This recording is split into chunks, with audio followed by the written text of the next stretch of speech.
can just begin. Let's start with some meditation.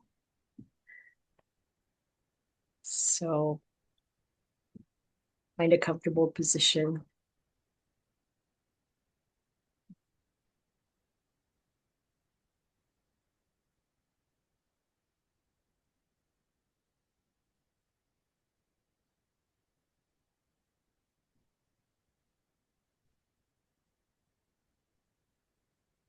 We'll meditate for about 20 minutes.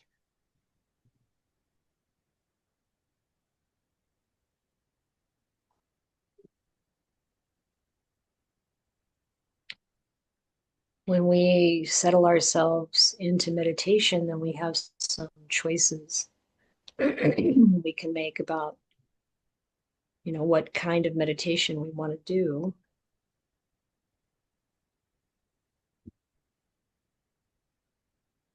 Sometimes people are taught a certain meditation technique and they use that technique, and you might say religiously,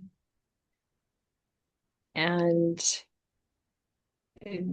don't notice or haven't been encouraged to evaluate how effective it is for them, or if it has lost its effectiveness at some point.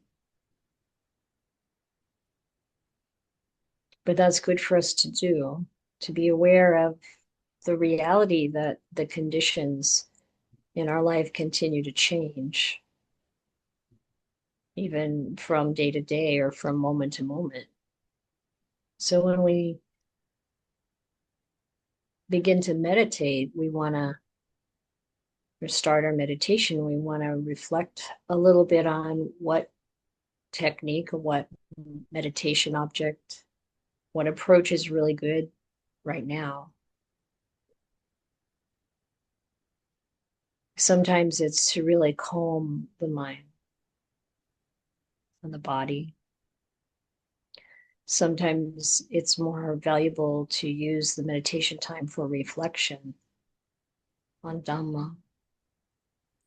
Or we could do both. It's very helpful to start with some calming, putting our attention on our meditation object. Maybe it's the breath, or a different object if that's more beneficial for you.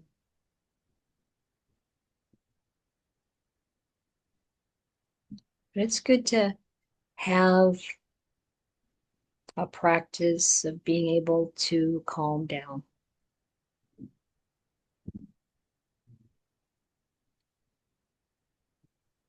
For the body to become tranquil and the mind to become tranquil.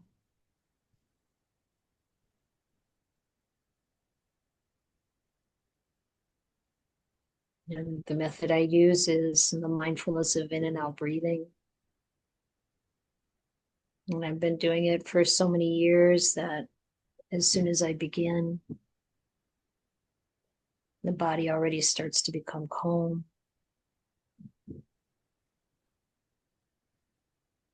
Just because it knows. Now it's time to let go, to become calm, to settle. It's like when we sit down to eat a meal, we smell the smell of the food. It's the time of day for eating. And the whole body, the saliva starts to come forward, and the digestive system prepares for eating. So my body and my mind know that it's time to meditate.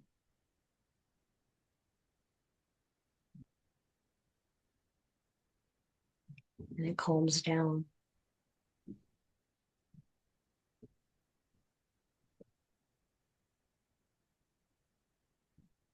But tranquility, samatha, the calming,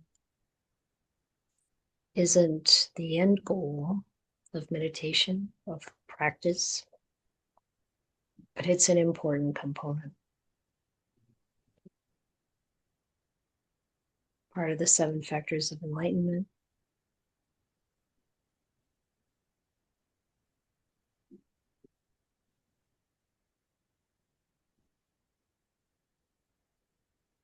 And in the tradition, there's been a contrast between the samatha and vipassana aspects of meditation, when actually they need to be used together, because the end goal, you might say, of practice is wisdom, it's awakening.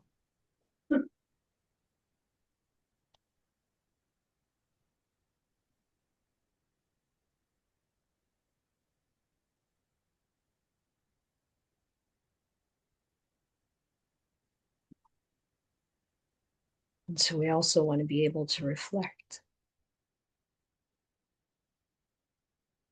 on the true nature of the body and the mind,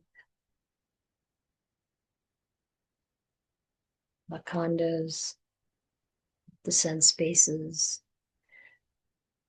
to see these aspects of what we think of as me for what they actually are. The impermanent, constantly changing components of this sense of self, and also formed of other components, conditions that are required for those entities to exist, whether they're material like the body, or mental, thoughts, memories, perceptions, feelings.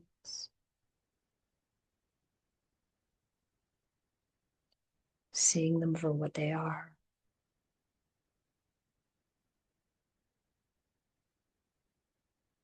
And letting them go.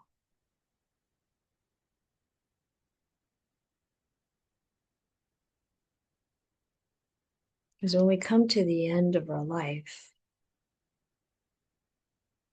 we leave that all behind.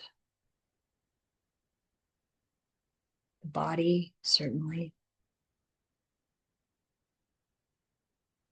The senses that come with the body when we're born.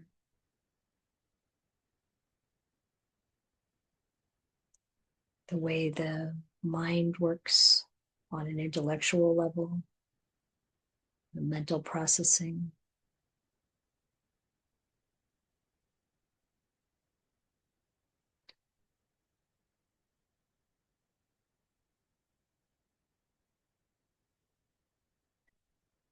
So the Buddha encouraged us to practice letting go. Letting go of our attachment to these things. 5 khandhas, the 6 internal and external sense spaces.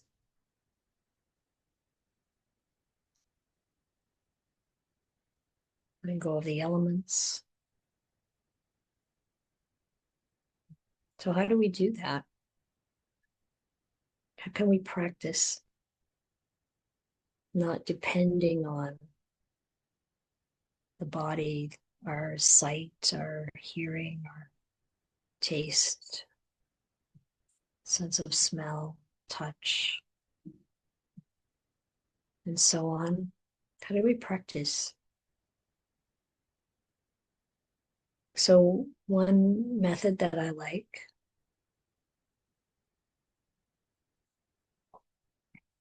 is to use one or more of those perceptions that we talked about a couple of weeks ago.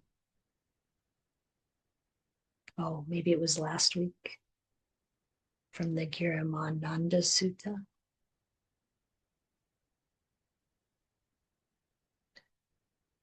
So today I'm going to invite you to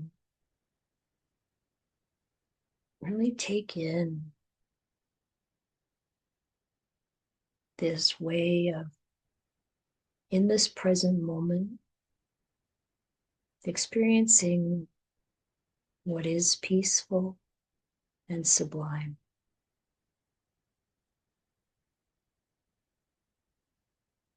It begins with the stilling of all formations or activities. It's sankharas.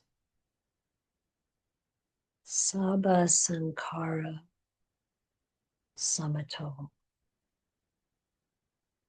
Sabba is all, sankharas, they're all conditioned things, including all this sense bases, khandhas, everything that arises and ceases. Calming those. And just notice what happens in the mind, even taking in this intention. Sabbe sankhara samato. The stilling of all activities, the calming.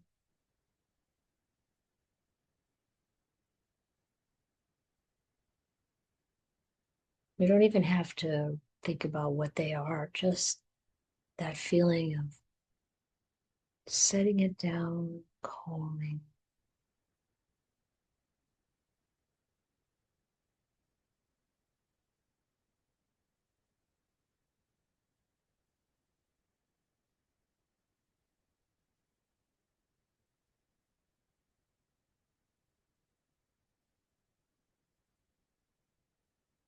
All of our thoughts about the past, any of our fears or worries about the future, just letting it all go quiet.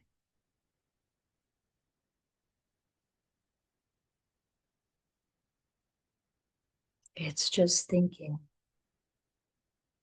rising and ceasing in the mind.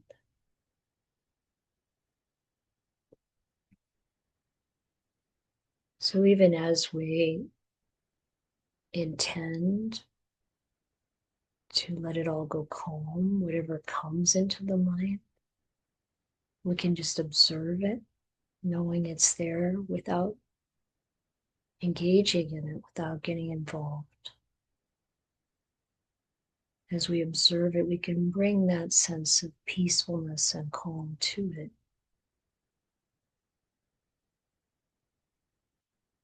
Because from that position of observing, that part is not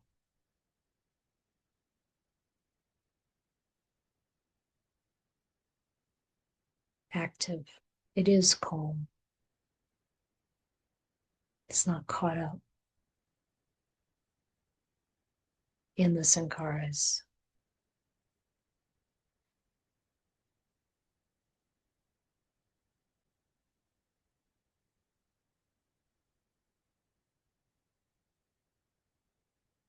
And the second part is letting go of all attachments, all acquisitions. So what is it that we acquire? Well, when we're born, we acquire a body.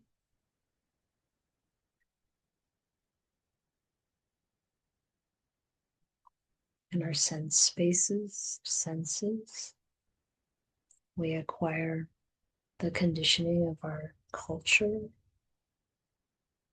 what we're taught by our parents and our teachers, what we learn about the world. We acquire ideas about who we are. We acquire opinions and views, positions.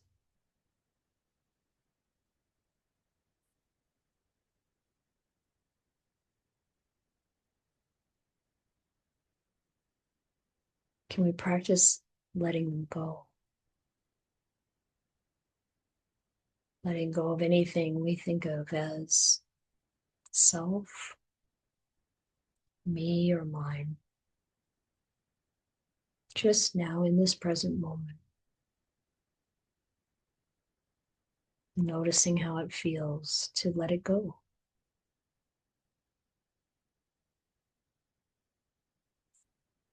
Sabupadi Patinisago is the Pali.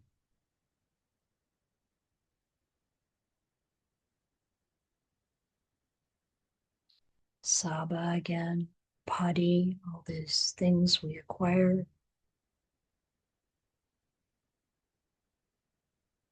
That we attach to, that we accumulate.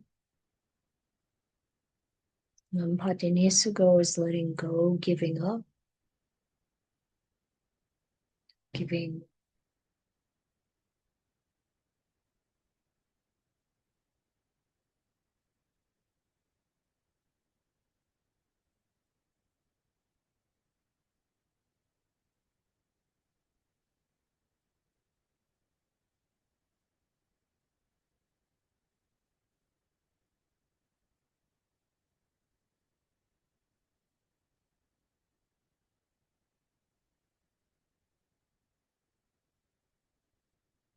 what a relief.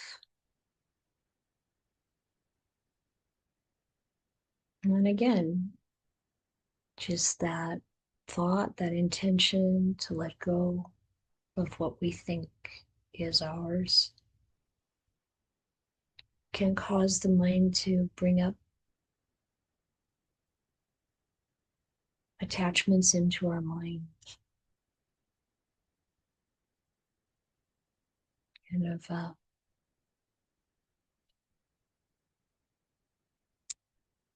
rebellion, maybe. But that's okay because we don't have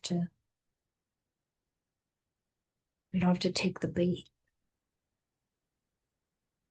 We can just observe, witness whatever those thoughts are, those feelings.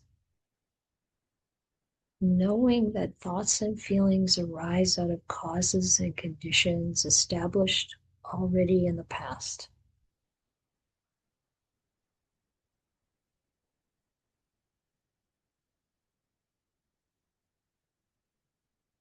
There's nothing wrong. We don't have to feel negative about whatever arises in the mind, to just observe it. I find it really helpful for there to be a basis of kindness and acceptance, and just be present with, and still have that sense of letting go right there.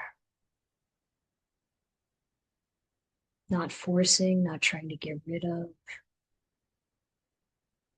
but freeing, releasing. Patinisago is also used to talk about generosity, that kind of letting go, giving up.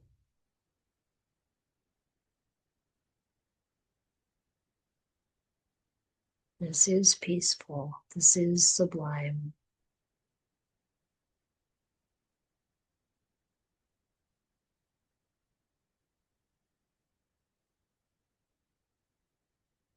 And the next piece is Tanakaya. Tanukaya. This is the ending of craving.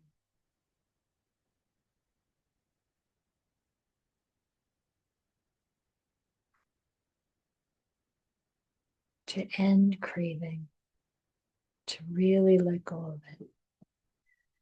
The craving to have, the craving to get rid of, the craving to feel.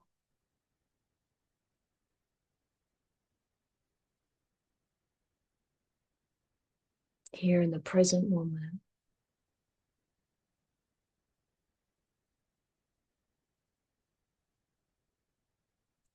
Allowing it to end.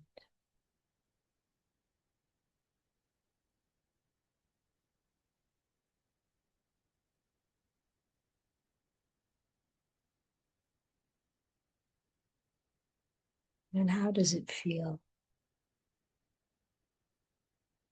What can we observe and learn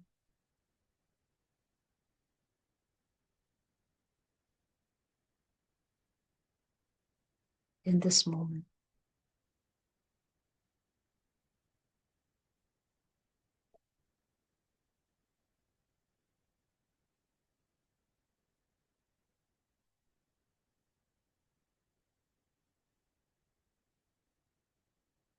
At some point with this practice, we'll experience the fading away, the viraga,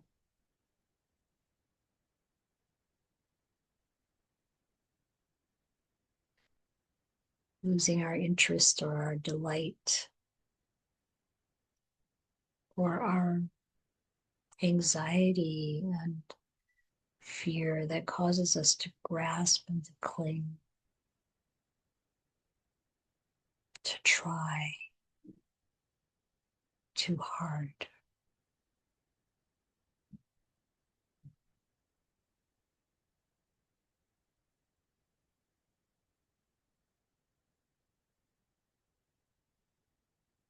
And we'll experience cessation,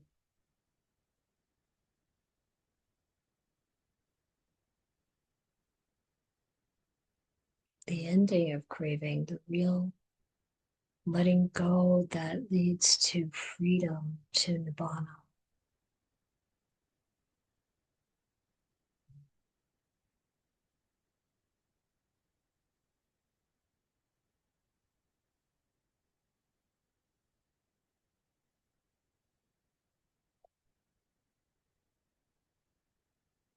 The gate to the deathless is open.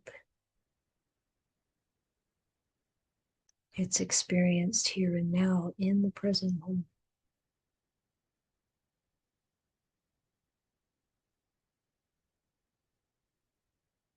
When we leave behind all this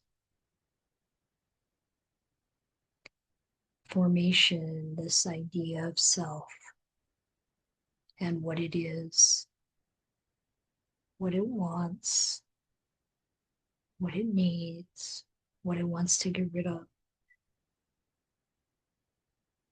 the opinions and views, the history, fears of the future, stepping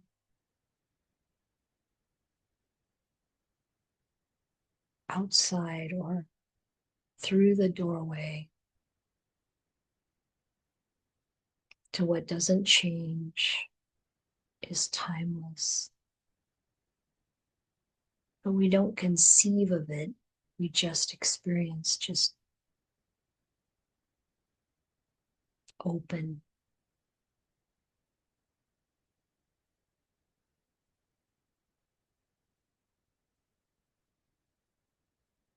Letting go of expectations.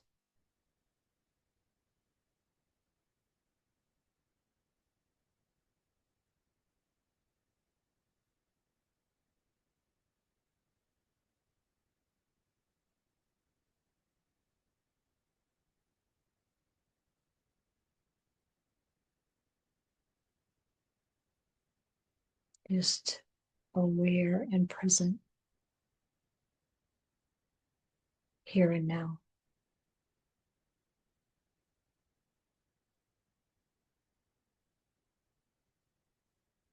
With mindfulness and wisdom.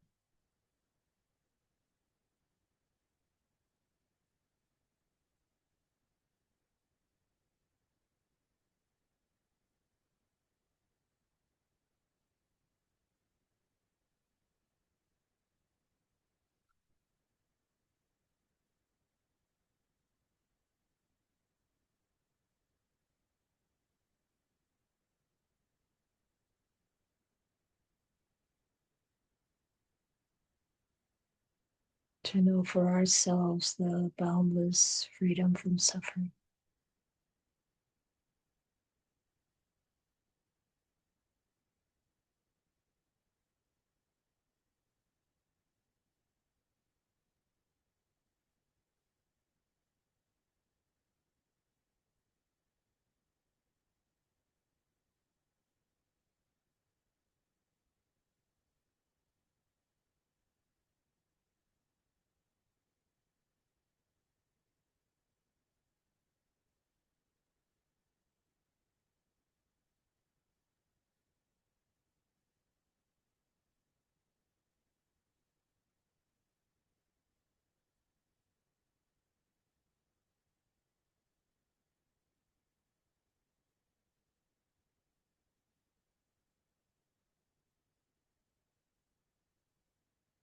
And I'll gently bring the meditation to a close.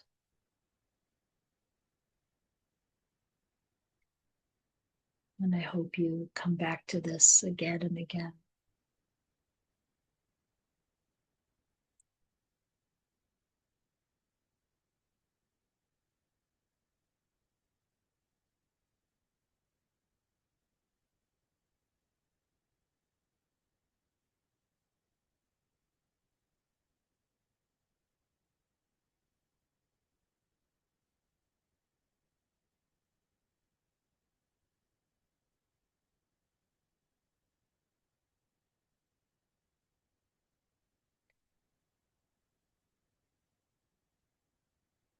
So today we're going to talk about Anāthapiṇḍika's experience at the end of his life.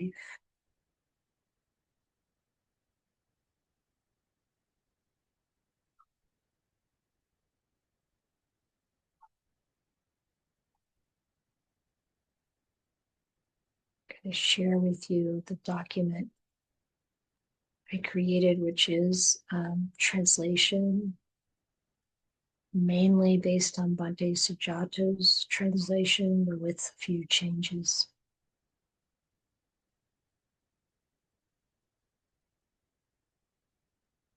So the sutta begins in a way that we've seen to be quite common. It was at a time when the Buddha was staying near Savatthi in Jeta's Grove at Anāthapiṇḍika's monastery. And at that time, Anāthapiṇḍika himself was sick, suffering, and gravely ill. And there's a little footnote here that I took from Sutta Central. I think you can see it on the side of the screen. Renowned as the foremost of benefactors, Anāthapiṇḍika appears in over 20 discourses in the Samyutta Nikaya and the Anguttara Nikaya, discussing matters such as generosity, guarding the mind, and the development of meditation, and the story of his conversion, his finding out about the Buddha and meeting the Buddha is in a Vinaya. He's well known for his offering of the monastery where the Buddha was staying, and the Buddha stayed there for many years, actually, for the rains period, and for a long time. But this discourse marks his only personal appearance in the middle-length discourses. So here we have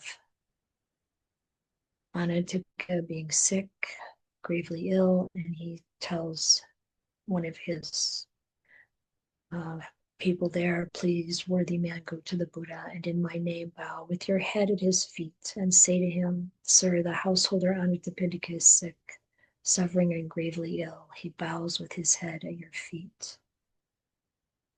And then go to Venerable Sariputta and in my name bow with your head at his feet and say to him, sir, the householder Anāthapiṇḍika is sick, suffering gravely ill. He bows with his head at your feet. And then say, sir, please visit him at his home out of compassion.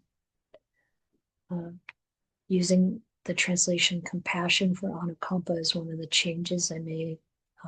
I think it's more appropriate than sympathy.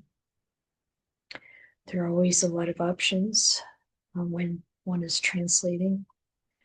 And it's useful to look at different translations sometimes and see what the feeling is that comes across to you. And the man says, yes, sir. And he does as Anāthapiṇḍika asked. And when he did, Venerable Sariputta consented with silence. And then the next morning, Venerable Sariputta, taking his robe and bowl, he went with Venerable Ananda as his second monk to Anāthapiṇḍika's home. He sat down on the seat spread out and said to Anāthapiṇḍika, I hope you're getting well. I hope you're comfortable. I hope the pain is fading, not growing, and that its fading is evident and not its growing. I'm not getting well, Honorable Sariputta. I am not comfortable. The pain is terrible and growing. It's not fading, it's growing, not its fading is evident. It's growing, not its fading is evident. The winds piercing my head are so severe, it feels like a strong man drilling into my head with a sharp point. The pain in my head is so severe, it feels like a strong man tightening a strong leather strap around my head. The wind slicing through my belly is so severe, it's like a deft butcher or their apprentice were slicing open a cow's belly with a sharp meat cleaver. The burning in my body is so severe, it feels like two strong men grabbing a weaker man by the arms to burn and scorch him on a pit of glowing coals. That's how severe the burning is in my body. I'm not getting well. Honorable Sariputta, I'm not comfortable. The pain is terrible and growing. Not fading, it's growing, not its fading is evident. And then Venerable Sariputta says, that's why, householder, you should train like this. I will not cling to the I, and there will be no consciousness of mind dependent on the I. So we're going to see this word dependent again and again, and I want to talk about it a little bit, because how do you do that? How do you train like that?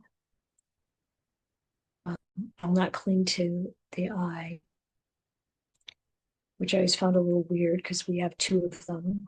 Don't cling to our eyes, our sight. We know that the eyes change over time. Sometimes we can lose our sight. And how does this work? That there will be no consciousness of mind dependent on the I. So this dependent word is nisita, and it means hanging on or depending on or inhabiting, attached to or supported by, living by means of, relying on, being founded or rooted in or bent on.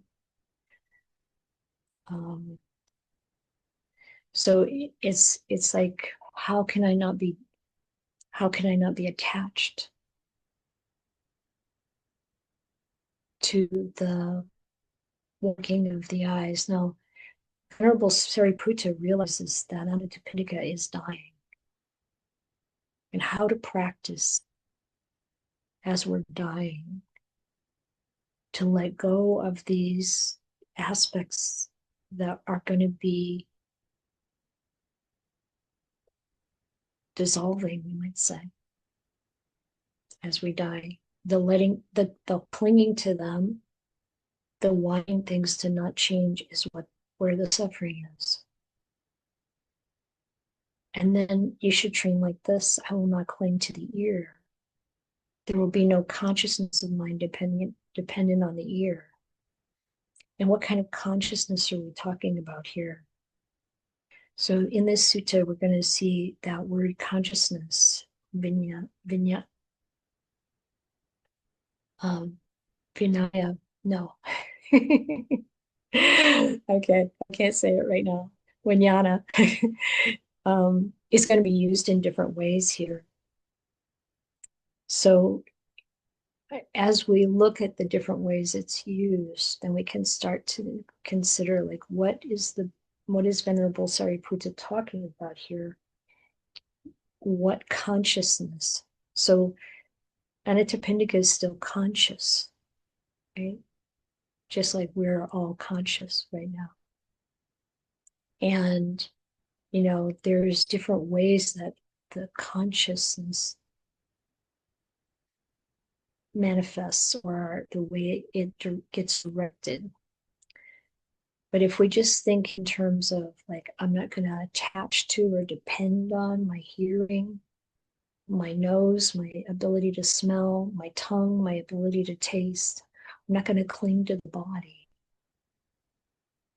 How can we practice letting go of the body before we actually have to let go of the body? And the disciples of Ajahn Chah said that Ajahn Chah would often talk about die before you die.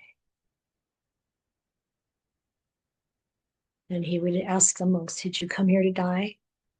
I'm sure he asked the nuns that too. It's like you come to let go of everything before we really, you might say, have it ripped away. Because letting go of everything means letting go of dukkha, letting go of suffering. And what's left is not conditioned. And of course, we have to find that out for ourselves. So you train, I will not cling to the body.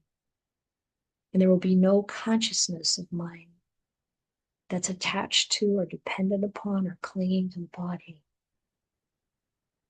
How does our consciousness not depend on any of these things? And I will not cling to the mind. There will be no consciousness of mind dependent on the mind. What the mind is there, the thinking mind, our reasoning, our ability to solve problems, our coping mechanisms, all of these things that these formations that have been built in the mind. So this is all the internal sense bases. It's the categorization in the Buddha's teaching. And then he goes to the external, the objects of those senses. You should train like this. I will not cling to sights, and there will be no consciousness of mind dependent on sight, on the forms that I'm seeing. I won't cling to the sounds. I'm not going to be dependent upon or attached to the sounds, or the smells, or the tastes, or the touches, or the ideas. These things that we really depend upon in our life. Can I practice letting them go? Just meditating, practicing letting it go.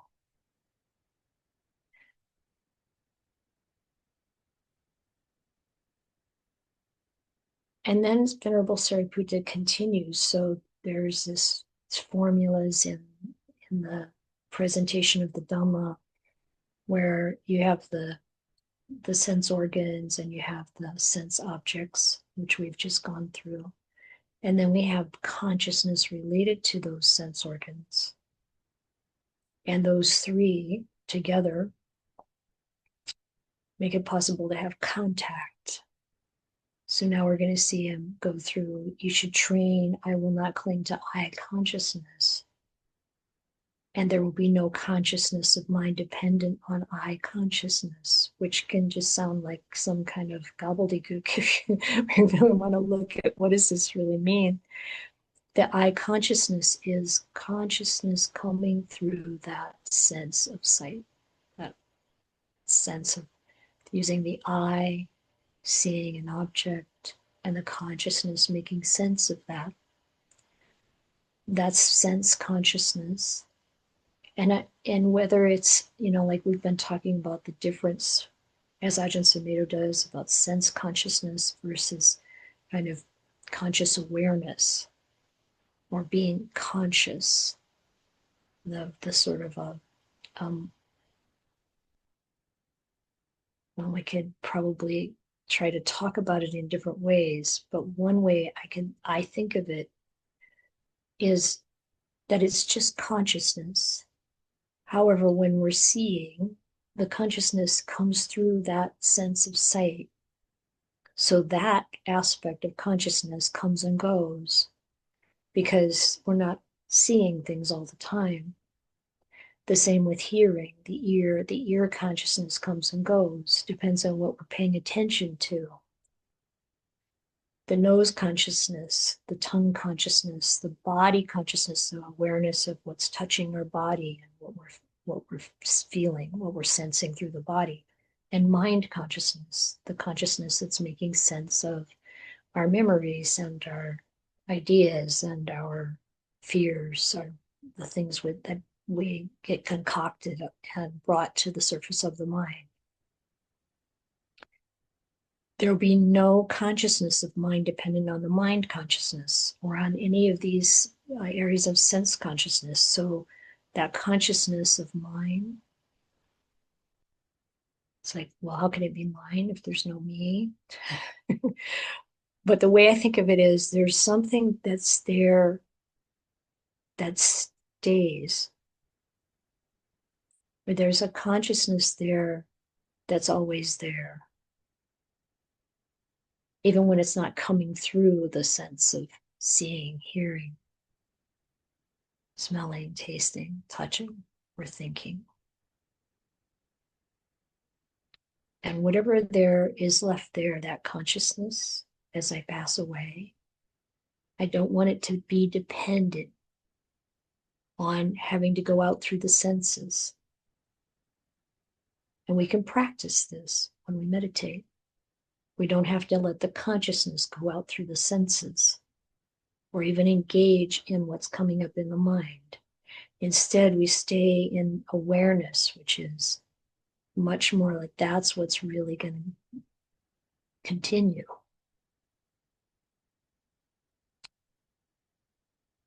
And then, of course, we have the contact. When we see something, hear something, smell something, taste something, feel something with the body, think something, and what our consciousness is brought to it, we have the contact, which results in feeling immediately. Feeling comes with it. And then Sariputta is saying, train like this, don't cling to the contact of eye, ear, nose, tongue, body, or mind. Don't let that consciousness that's there in this moment be dependent on any of that. Don't cling to the feeling. So when we're dying, I mean, Anāthapiṇḍika talked about how much pain there was. And what Sariputta is saying is, don't cling to that. Let it go. Can you pull back and just be in that conscious awareness that observes there's pain, but I can let go of it, just observing it. So we need to practice this. So that, and this is the practice that's encouraged all the time. We feel pain when we have, ear contact and someone is telling us off, there's a feeling that arises. Can we step back and be present with it without being dependent on it, without being caught up in it, without owning it? So this is what it really means to practice mindfulness and wisdom, sati sampajanya. What it means to practice being in the Dhamma, living the Dhamma. So we don't attach, we let go of these feelings, our attachment to them. And then Sariputta moves on to train like this. I will not cling to the earth element. So now coming to the fundamental components of what makes up the the sankharas of this conventional reality: earth, water, fire, air, space, and the consciousness element. Another use of the word vijnana here, the consciousness element. And we can see that earth element, water element, fire, air, they all come and go. They change. You know, the Buddha said that the solid parts of your body are earth element, your bones, your teeth, everything's solid. The liquid things of your body are water element. The heat in your body, the chemical changes are fire element. The air in your lungs and in your digestive system, this is air element. It all comes and goes, it changes. It's gonna dissolve, disintegrate, disperse when the body dies. What about space? We talked about space being, you know, the space in your nasal passages, in your throat, in your mouth, in your bowels, whatever space there is. Space, you know, it just takes whatever shape. I mean, the space is still there regardless of what appears in it, right? And about the consciousness element. You know, the Kruba Ajahns will talk about the consciousness element. It doesn't die, the chitta doesn't die.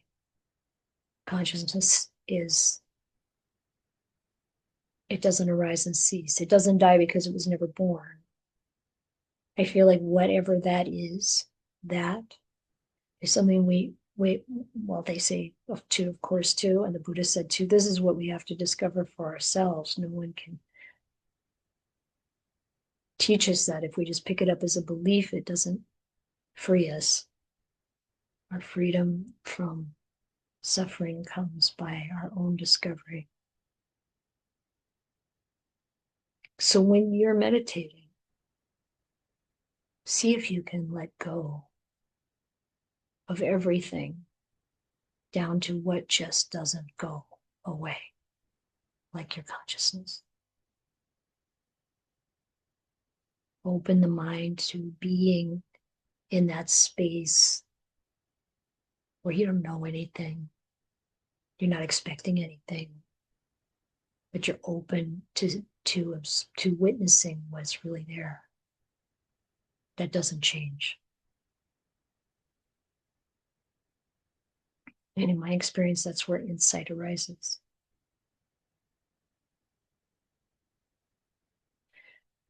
You should train like this. I will not cling to form, feeling. So these are the khandhas. Perception. Choices isn't my favorite translation of that. It's sankharas. It's the sankharas of the mental activity. There's choices in that it's got this volitional aspect to it. And consciousness. Again, we have another, as a khandha. What is vijnana? There will be no consciousness of mind dependent on consciousness. So this, whatever is remaining, when I let go of all of the heaps of what we are conditioned to believe is a self,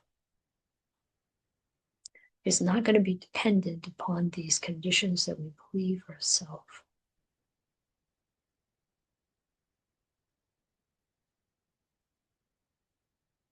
And then Venerable Sariputta goes on to the formless realms that can be experienced in meditation. I will not cling to the dimension of infinite space or infinite consciousness or the dimension of nothingness or the dimension of neither perception nor non-perception. So these are the kinds of experiences we can have in deep meditation. You have this experience of just infinity of space, consciousness, where there's nothing, where there's neither perception nor non-perception. But instead of getting caught up in these as if it's nibbana, to realize that this is not the unconditioned. It's just another mental state. And this consciousness of mind will not be dependent on any of these immaterial states.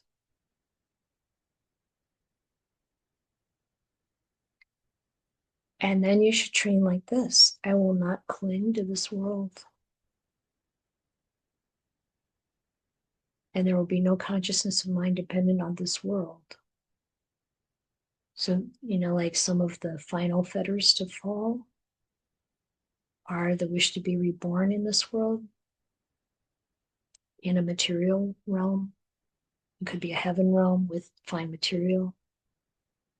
And then the next one, I will not wish to be born in an immaterial realm. I will not cling to the other world.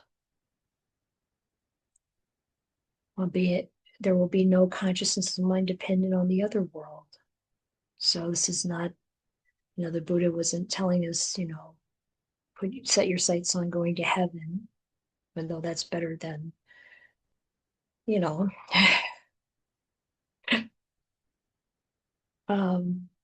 kind of consequences for really living a very immoral life. But, don't cling to the other world.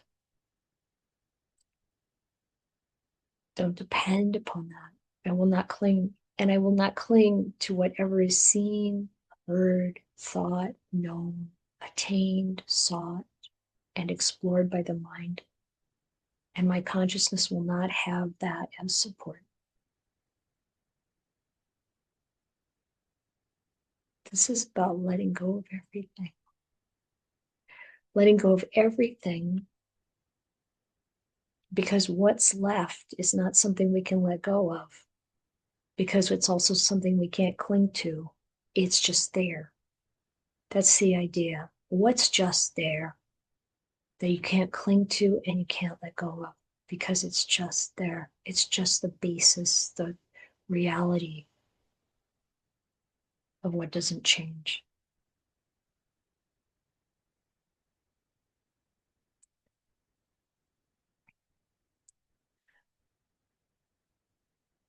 When he said this, Sariputta said this, Anāthapiṇḍika burst out in tears. And Venerable Ananda said to him, "Are you failing, householder? Are you fading?" And he says, "No. But for a long time, I've paid homage to the Buddha and the esteemed mendicants, and yet I've never before heard such a Dhamma talk."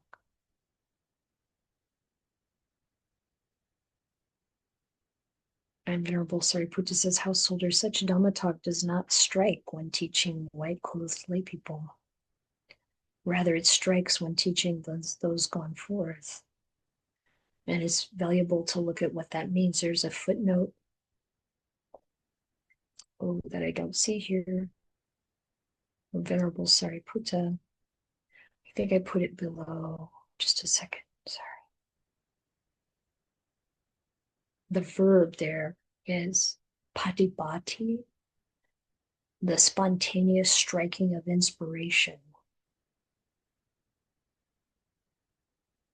Sariputta is not saying such talks are never given, but that such topics are not what comes to mind when teaching lay people. So there's a tension on lay life.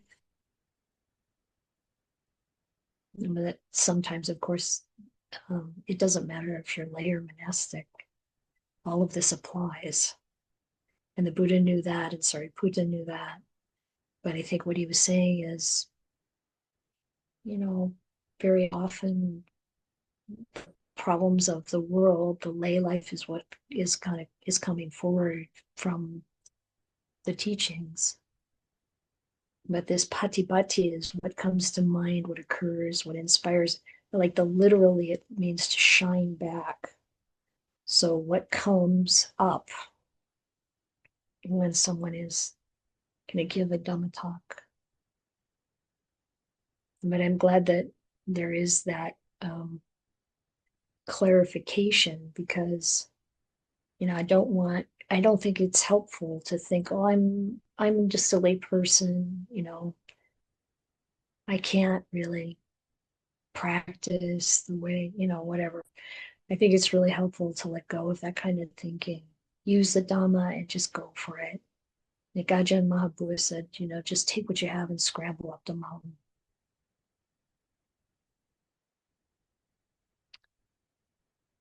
So then Anāthapiṇḍika says, well, let such Dhamma talk strike when teaching white-clothed lay people as well. There are those with little dust in their eyes. They're in decline because they haven't heard the teaching. There will be those who understand the teaching. So this is an echoing of the story from when the Buddha got enlightened and he hesitated to teach, and Brahma Sahampati basically encouraged the Buddha to look for himself at the world and see that there are people who will understand and will practice in this way that's denying the messages of the world about how important it all is to do this and have that and whatever, and learn how to let go and practice it over and over. So when the Venerable Sariputta and Ananda had given the household of Anāthapiṇḍika this advice, they got up from their seat and left. And not long after that, Anāthapiṇḍika passed away and was reborn in the host of joyful gods to Sita heaven. Then late at night, the superb, stunningly beautiful young Deva Anāthapiṇḍika, lighting up the entire Jata's row, went up to the Buddha, bowed, stood to one side, and addressed the Buddha in verse. This is indeed that Jata's grove frequented by the Sangha of seers, where the King of Dhamma stayed. It brings me joy. Deeds, knowledge, and Dhamma, so actions, karma, knowing or understanding, and Dhamma, ethical conduct, and excellent livelihood. By these are mortals purified, not by clan and wealth. That's why an astute person, seeing what's good for themselves, would investigate the Dhamma and thus be purified in it. Sariputta is full of wisdom, ethics, and peace. Even a mendicant who has crossed over might at best equal him. So even a mendicant who has become fully enlightened would at best be equal to Sariputta. This is what the young Deva Anāthapiṇḍika said, and the teacher approved. Then the young Deva Anāthapiṇḍika, knowing that the teacher approved, bowed and respectfully circled the Buddha, keeping him on his right before vanishing right there. Then when the night had passed, the next day, the Buddha told the mendicants all that had happened. He didn't mention, however, who the young Deva was. That was just I put that in there so you would know. When he had spoken, Venerable Ananda said to the Buddha, that young Deva must surely have been Anāthapiṇḍika, for the householder Anāthapiṇḍika was devoted to Venerable Sariputta. And the Buddha says, good, Ananda, you've reached the logical conclusion, as far as logic goes, for that was indeed the young Deva Anāthapiṇḍika. So Ananda knew because it made sense, and the Buddha knew because he totally knew who he was, directly knew. This is what the Buddha said. Satisfied, Venerable Ananda approved of what the Buddha said. So that's the footnotes are down below, which we've already seen.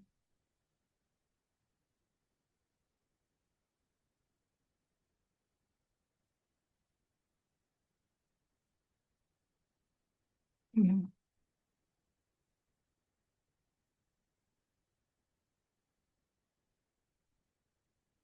So I'd like to hear from you any questions or comments you have. And I really want to encourage those of you who don't share much, or maybe I never have. If you have questions, please don't feel shy.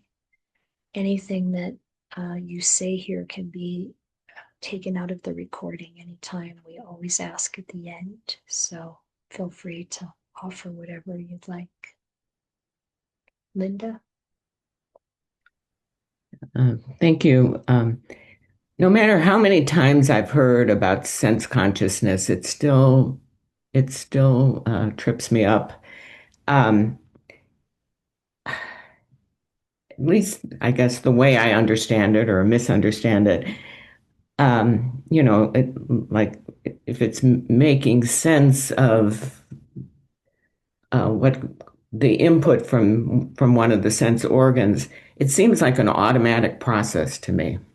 It is. And so I don't understand how to let go of that. Mm. Yeah, I think the way I find it working, well, first of all, I think the Buddha broke things down into these components to try to impress upon us that any clinging to anything that is coming and going, or any clinging from the perspective of me as this entity, this sense of self, is going to be suffering. And I think he broke it down into these components so that we wouldn't think there's some holdout thing that I can cling to that's going to give me safety and security. That's my sense. And so I think I try to avoid getting too logical about it, or caught up in the definitions or the distinctions, like which pile, which heap something goes into. The way I think of it is, okay, when I'm looking at a chair across the room, and I see the chair and I know that there's the I and there's the chair, and then some other thing has to be happening in order for me to recognize that that's a chair. And okay, perception gets involved in that, and the thinking mind probably, but at the basic level, there's some kind of conscious, you know, interpretation. There's some kind of consciousness, sense consciousness that's pulling this together. Now, this is before our studies of the brain and how these things work and all of that, but it comes pretty close, you know. And I think that I don't feel like I have to use the instructions of Sariputta and exactly like, okay, now I'm going to let go of this piece, and now I'm going to let go of this piece, and now I'm going to let go of this piece. Instead, it's more like, what am I clinging to? Mhm. What am I afraid of losing? What do I feel like I'm depending on? What is it that I want to reach out and get? Or what is it I want to push away? And so in that moment, you know, like I kind of sometimes in the beginning of learning and using advice like this, you might want to just do it kind of like rotely, you know, you kind of really go through whether or not I can sense the consciousness of the eye or the ear or the nose doesn't matter to me. If it's not immediately apparent, just go on to the next thing. However, eventually, in using this kind of format, you start to get the feeling of, you know, I know what I'm clinging to. And I know that's not coming with me when I die. And can I put it down? What does it feel like? Even with the idea of letting it go. So I guess my answer primarily is don't think about it too much, and feel your way into it, and keep alive that feeling, that intention to let go, to step out in midair, to walk through that door where whatever's beyond there that isn't conventional reality, first of all, it's going to be okay. There's nothing really to be afraid of. And then it's going to be something that I haven't known before. Or maybe it's something that I have known in some way and it feels familiar, but it's all brand new because now I don't have to cling to anything. Something like that. Okay, that makes sense. Thank you. You're welcome. Amy?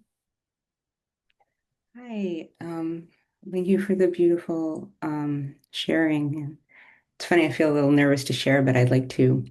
Um, I had something come up this week that was so stressful and set me off in such a reactive way. And my father, Neil Keller, who's on this call, I called him and he really shared wisdom with me, and it was very kind of simple wisdom of. This isn't worth reacting to. Life is short. And I really, I took it in and I saw it about as being about awakening in a larger sense. And I've just been noticing as I work with this stress that it is these wisdom teachings that are really resonating. And I had read the chapter in the book beforehand, and it was about the sutta was about Sariputta going to see somebody else who was dying and offering the teaching of practicing the Brahma Viharas, and then afterwards, but not kind of letting that person know that awakening fully was, or letting go of everything was possible. And so I read that and I thought, oh, like metta doesn't feel available to me at this moment, just with how things have been, but just like seeing like, oh, like I'm caught and I am clinging to these aggregates, it's like feeling and form and I am also just like um and I'm identifying with what is appearing in the mind and it's coming through the sense bases and that like, I just had this insight of like, I am caught, I am completely caught. And it's like, well, of course you are. Like the caughtness is the selfing. Like, but there's this whole other, reality that isn't. And so just being able to see that these are aggregates or experiences of the sense bases, they're just being identified with and that it falls apart. They all fall apart. Yeah, exactly. And that other reality, that is real, that is there, that is immediate. It's only in the present moment. It's like that idea of, okay, calming the body, calming the mind, and being willing to walk through that door Mhm. and saying, yes, I want to know. I want to really know what the Dhamma is, regardless of the fact that I'm going to have to let go of everything else. Thank you. Thank you.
Paula.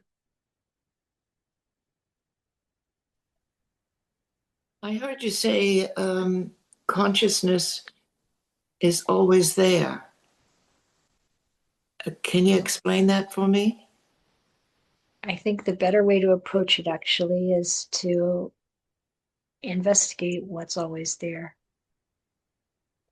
I mean, you are conscious, but we won't really learn about what doesn't change unless we investigate it ourselves. And it's not enough to just listen to other people who can tell us what they have discovered. We have to discover it ourselves. So when I read this advice, then, this, what's referred to there, this consciousness of mind. And of course, I know that Venerable Sariputta is not trying to affirm a sense of self there. He's just, I think, pointing at, well, what's still there as I'm dying or as I'm letting go of, practicing letting go of all of these things. As we were just hearing, you come to recognize that it all falls apart. These other things. But what's still there, observing that it's all falling apart. Is that coming and going? Or is that just there? So we can hear, the Buddha say, all conditioned things are impermanent. All things are not self. And we can, we investigate, what are all these conditioned things? What things are contrived and brought into life? What things did I acquire when I was born? And as I grew and as I was conditioned by society and culture and family and my experiences, what things have I been accumulating that I think of as myself? And all of that is going to fall apart. And when we start to recognize that all of that falls apart, and it has to, it's its nature. And then what's not falling apart? What's there observing the falling apart? And is that a self? Is that personal? Or is it something much more vast? So I used to equate consciousness with being alert or not asleep. And what I hear you say is to investigate for ourselves what is there, what is not there, and also what I'm hearing is consciousness is not mine. Mm-hmm. Yeah. Yeah. Anything we think is mine, we take personally. Mm-hmm. Mm-hmm. Even when I was before I really had been had encountered the Dhamma, then I was a believer in God, and there's nothing wrong with that. Mm-hmm. But what is the definition of God? And what I found was the way I was thinking of God, at least, it was personal. In the community I was practicing in, there was this kind of language of God has a purpose for your life, plan for your life. It's all very personal. But everything personal you can investigate, is it suffering or not? Does it really last or not? My investigation was that God, the way I was defining it then, solidified my sense of self. And my sense of self is really a traitor. It's encouraging me to cling to all these things. The ego, the idea of separateness, which is suffering. Mm-hmm. So this is the investigation each of us needs to do in our own way. It's going to form in your own way. we need to stick to the Dhamma, the principles, to know kind of the guidance of how to go through it, into it. But if we're really brutally honest with ourselves, we'll see where our ego's trying to appropriate it to become something again, and to not go there. I'll let that go.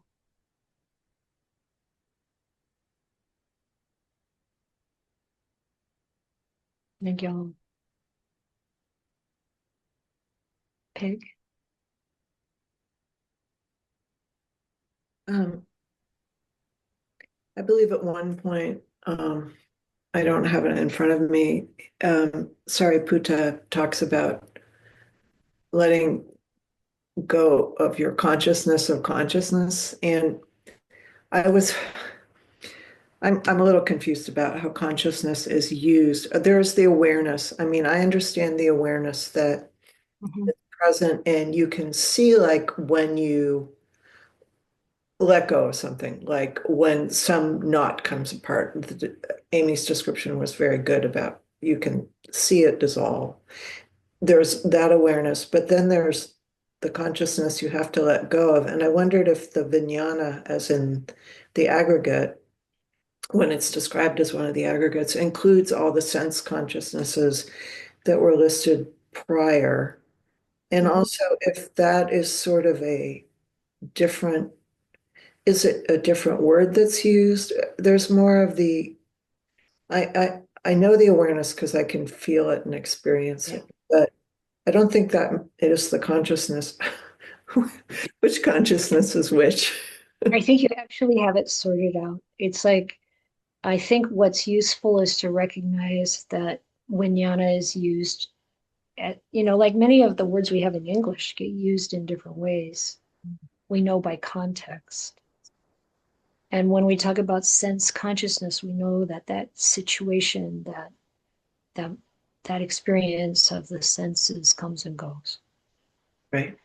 And so that consciousness that's engaged in that experience of the senses comes and goes. But it's not the awareness that you can step into or become aware of any time. Okay. So I think that's how, in our experience, like Ajahn Sumedho talks about, you used to call it the sound of silence. And then, people say, oh, but there's no sound in the second jhana, and there's no, whatever. I know what he means, because when I'm still, I hear that hum. And it's not a sound in a conventional sense, because it's not made by something in the world. Right. And it's not like it's something everybody has to hear, but it's like, what is there that when you notice it, it's always there, whether that's the awareness, like what doesn't change. That's a good analogy. That's very helpful for me. Thank you. Yeah. You're welcome, babe. Okay. Thanks. Jarrell? So, I work at a prison, and there's been quite a few things where it's like people aren't doing things humanely. Mm-hmm. And personally, it's causing me, or at least it feels like I'm allowing it to cause me suffering because of my own values. Mm-hmm. So I'm trying to understand how to navigate that.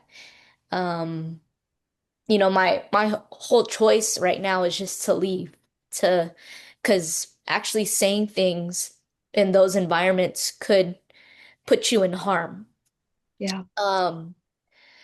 So yeah, I'm just trying to understand, like, am I supposed to let go of my values? Am I supposed to just keep my mouth shut and watch things unfold and just hold on to that. Like, even if hypothetically, if I were to stay, how would I handle that while maintaining my values? And because quite frankly, keeping quiet feels like suffering for me. Oh, understandably. So, of course, you already know I'm going to tell you don't let go of your values, because I'm confident that your values are rooted in the Dhamma.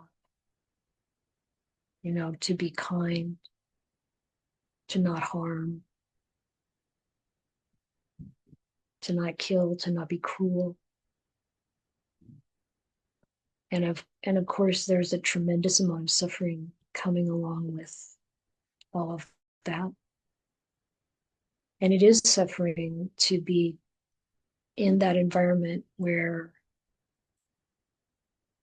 it's probably the case that you can't do much about that. And I think the Buddha's advice would be to step away, to leave. Yeah. Because the reality is, this is happening all over the world. Yeah. And it has throughout human history. It's like sometimes I reflect on gender discrimination and I think, who are you going to blame for that? That's been around as long as there's been gender. What we can do is see through it. That this suffering comes from each of us having this idea that we're a separate self, Yeah. and that we are in need of certain things, and we have, the right, or whatever, the right idea, or we feel like we should be handing out judgments and punishments, and the whole thing, the whole samsaric thing has this good and evil, right and wrong, all these dualities, all of these dimensions of duality that bring suffering. It's all about separation. Yeah. How can somebody be cruel to another person? Is because we think we're separate. We're someone who has the right or the ability, or maybe feels strong by putting someone else down or harming someone. This is really unskillful. Yeah. So I feel like the pain and suffering you're feeling is understandable, and the way to deal with it is to leave. Yeah. And, we can do what we can do in this world, help where we feel like we can help, to bring more light into the world, more love, more compassion, and more fairness, and more circumstances where people can rehabilitate, where people can, um, find support. I know someone else who worked in the prison a lot. She lives in Portland now. And I think she had a very different experience, where she was really in a situation where they were helping the people who were there to develop and rehabilitate. And maybe there's some situation like that, but to stay in a situation where the overwhelming, um, kind of environmental scene is one of oppression and harm is not healthy. Yeah. Yeah. And it's on all levels. It's not just custody, it's my own peers. It's a Yeah, lot. yeah, yeah. And when you find that, I mean, it's even possible to find nothing that horrendous or obvious, but even in the monastery, you can have a culture where there's a servant class, Yeah. and people are put down, and it's not okay. It's not beneficial, and it's not according to Dhamma. Yeah. Thank you. Yeah, you're welcome.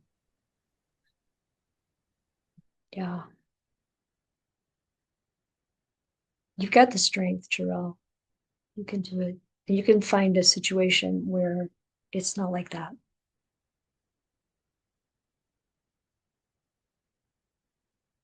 Sheila? Thank you for this profound teaching today, Ayya Santussika. I've read this sutta before, but today it resonated in a totally different way. And there are so many things that come up. Anāthapiṇḍika's description of his physical feeling made me think of that being a metaphor for emotional states. Just the intensity of, the mind and what can come up. And in terms of Jarrell's question and that she shared, I too have worked in a prison and was aghast when I walked in and I literally saw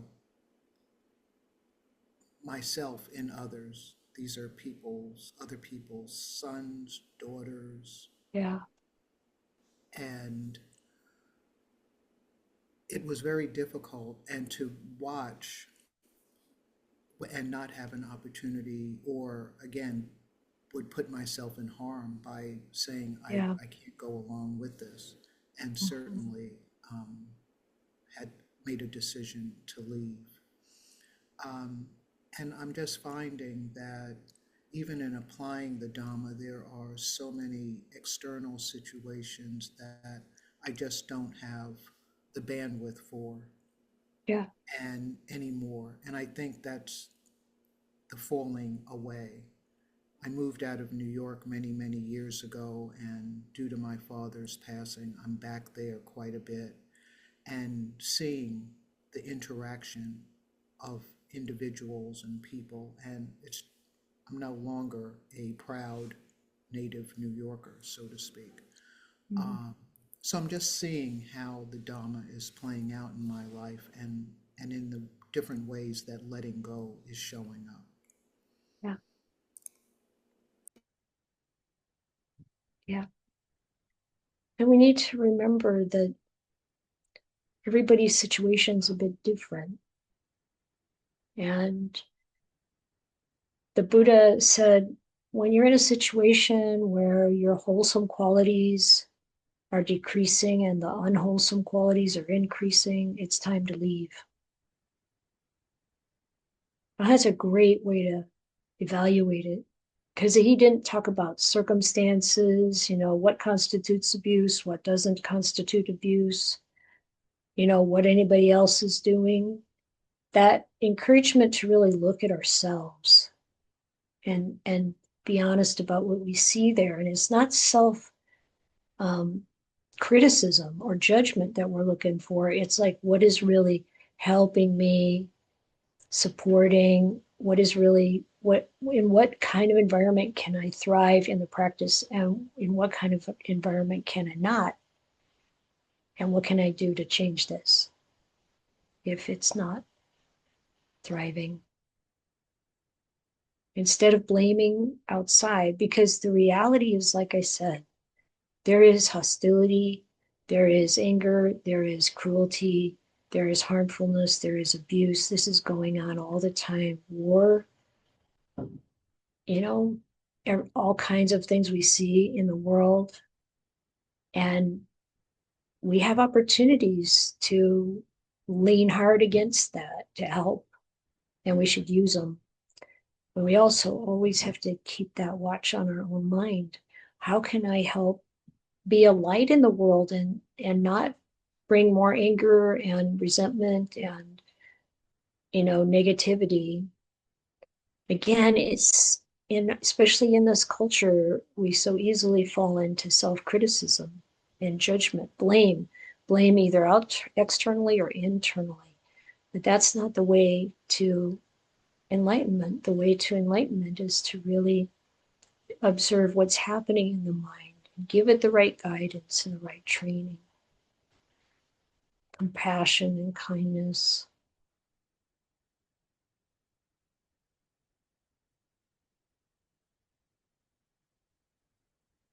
So thank you, everyone, for your practice and your attention.